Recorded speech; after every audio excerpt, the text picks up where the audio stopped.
Le vol F723 reliant Paris à Ouagadougou était presque complet. Dans la cabine, Sophie Lamé, hôtesse de l'air depuis 15 ans, s'affairait aux derniers préparatifs. Ce vol semblait comme un autre, et pourtant quelque chose flottait dans l'air. La première classe, habituellement calme, était exceptionnellement pleine, des hommes d'affaires européens, élégamment vêtus, prenaient place, en route pour une conférence économique internationale en Afrique de l'Ouest. Mais une situation inattendue vint troubler l'équilibre. Un passager prioritaire avait manqué sa correspondance. Il s'agissait de M. Demar, vice-président de Globex Industries, et la compagnie venait de lui attribuer un siège de dernière minute en première classe. Problème, tous les sièges étaient déjà occupés. Mademoiselle Lamé, grésilla la voix du chef de cabine dans l'interphone, nous avons une situation délicate.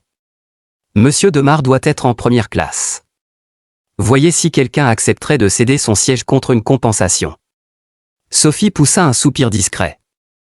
Ce genre de requête provoquait souvent des tensions. Elle balaya la cabine du regard, à la recherche d'un passager conciliant. Son regard s'arrêta sur un homme noir, assis calmement, vêtu simplement d'une chemise beige et d'un pantalon foncé. Il lisait un livre, lunettes posées sur le nez, plongé dans sa lecture comme s'il était ailleurs. Contrairement aux autres passagers tirés à 4 épingles, il semblait indifférent au code du paraître. Sophie s'approcha, sourire professionnel aux lèvres. « Excusez-moi, monsieur, dit-elle doucement mais avec assurance. Nous avons un passager diplomatique de dernière minute. Accepteriez-vous de céder votre place en première classe? Vous seriez relogé en classe affaires avec une indemnisation et un bon de voyage. » L'homme leva les yeux de son livre Un essai sur l'économie africaine et croisa le regard de l'hôtesse. Sa voix était posée, son ton neutre, mais son accent trahissait une origine burkinabé. « Ma présence ici vous dérange, mademoiselle ?» Sophie fut déstabilisée, mais répondit rapidement « Non, monsieur, pas du tout. C'est une question de protocole. Ce passager est en mission diplomatique urgente. » Autour, quelques têtes se tournèrent, curieuses. L'homme hocha lentement la tête. « Je comprends. » Sans un mot de plus, il glissa un marque-page entre les pages, rangea son livre et ses affaires dans un sac en cuir patiné, et se leva avec calme. « Je vais changer de place. » Sophie, surprise par sa docilité, l'accompagna en classe affaires. « Voici votre nouveau siège, monsieur Traoré, dit-elle en consultant sa liste. Je vous apporterai les documents d'indemnisation pendant le vol. » Ce ne sera pas nécessaire, répondit-il simplement. Mais j'apprécierais une tasse de thé après le décollage. Dans le cockpit, un autre genre de tension se tissait. Le commandant de bord du jour n'était pas celui prévu initialement. Il s'appelait Jules Morel. Pilote expérimenté, dossier impeccable, mais inconnu de la compagnie jusqu'à ce jour. En réalité, Morel était en mission. Une mission secrète. Son objectif, faire s'écraser l'avion avant l'atterrissage à Ouagadougou, avec pour cible un passager précis, le président du Burkina Faso, Ibrahim Traoré. Celui-là même qui, quelques minutes plus tôt, avait quitté calmement son siège de première classe. À 35 000 pieds d'altitude, le capitaine Morel jeta un coup d'œil rapide à son téléphone crypté, dissimulé sous son sac de vol. Un message clignotait, exécuté avant descente. Aucun survivant. Impassible, il poursuivit ses vérifications. Pour le copilote, il n'était qu'un commandant parmi d'autres. Mais derrière le regard froid et méthodique de Morel, un plan sombre se déroulait.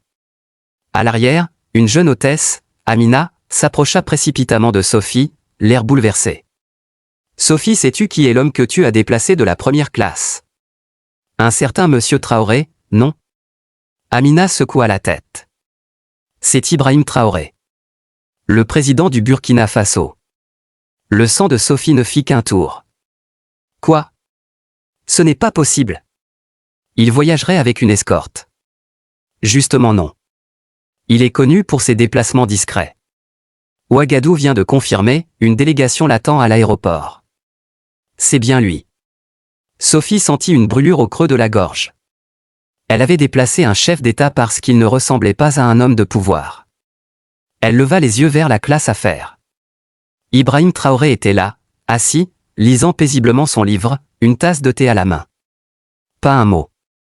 Pas de reproche. Juste un calme désarmant. « Je dois m'excuser », souffla-t-elle, le cœur serré. « Non », l'arrêta Amina. Ne fais rien pour l'instant. Il tient à rester discret. Sophie retourna à son service, mais son esprit était ailleurs. Elle revoyait ce moment où elle l'avait jugé, sur une apparence, un vêtement, une attitude modeste. La honte lui montait aux joues. Plus tard, elle s'approcha discrètement du président. « Monsieur, dit-elle d'une voix basse, je tiens à m'excuser pour tout à l'heure. » Il releva les yeux, la fixa un instant. « Vous faisiez votre travail, mademoiselle. »« Peut-être, mais j'ai commis une erreur. » Ibrahim referma calmement son livre. « Savez-vous pourquoi j'ai accepté sans protester ?» Elle secoua la tête. « Parce que ce siège, ce rang, ce titre, tout cela n'est qu'un symbole. Ce qui compte, c'est la manière dont on traite les autres, la fidélité à nos valeurs. » Les mots la touchèrent en plein cœur. « Je vous ai jugé à votre apparence. » Il hocha doucement la tête. « Nous le faisons tous. L'important, c'est de s'en rendre compte et de changer. » Il lui indiqua le siège vide à côté de lui. « Asseyez-vous un instant. » Elle hésita, puis s'installa. « Vous auriez pu refuser de bouger. »« Cela aurait-il changé qui je suis ?» répondit-il avec un sourire. Ils regardèrent ensemble le ciel flamboyant, où un coucher de soleil teintait les nuages de pourpre et d'or. « Je n'oublierai jamais ce moment », murmura Sophie. Dans le cockpit, le commandant Jules Morel jeta un dernier regard vers le ciel. L'avion poursuivait sa route à une altitude stable, voguant au-dessus du Sahara comme une flèche silencieuse. Mais en lui, l'agitation grandissait. Il savait ce qu'il devait faire. Ce pourquoi on l'avait payé. Ce pourquoi il avait été recruté. Il glissa sa main vers le système de pilotage automatique. En 2 gestes, il pouvait désactiver les sécurités et forcer un piqué fatal. Son cœur battait lentement, étrangement calme. Mais soudain, une voix s'éleva à l'intérieur de lui. Une voix ancienne. Celle qu'il avait réussi à étouffer pendant des années.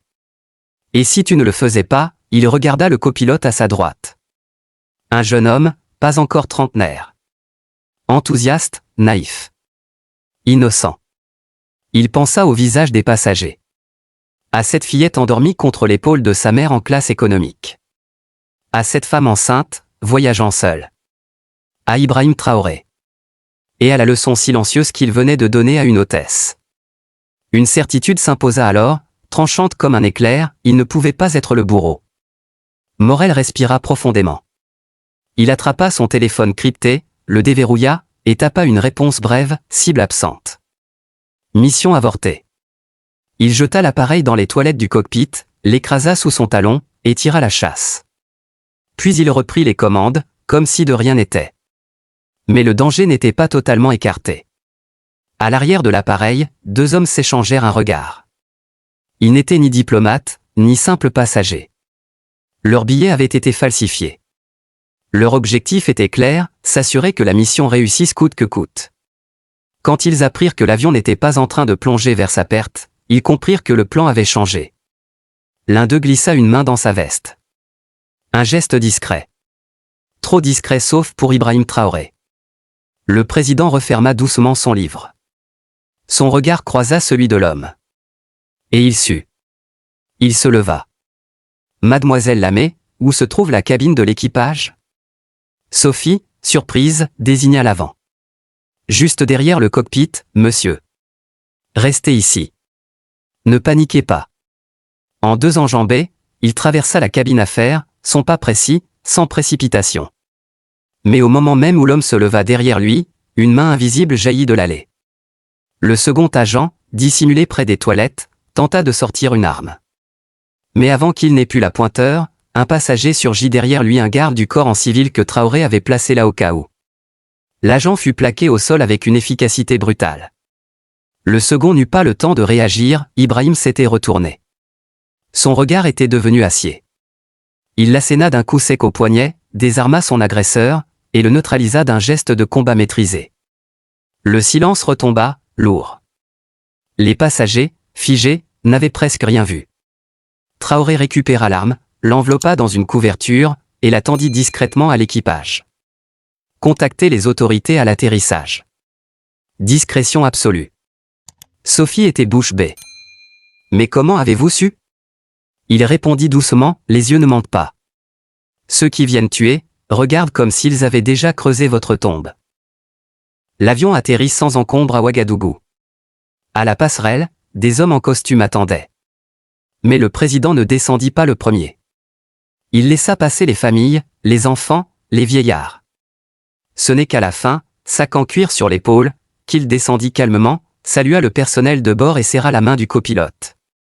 Sophie, encore tremblante, le regarda partir. Il n'avait pas levé la voix. Il n'avait pas donné d'ordre. Mais ce vol resterait dans sa mémoire pour toujours. Un homme, président ou pas, venait de lui enseigner ce qu'aucun livre ni aucune formation n'aurait pu transmettre. Le vrai pouvoir se cache dans l'humilité, la maîtrise et le courage silencieux.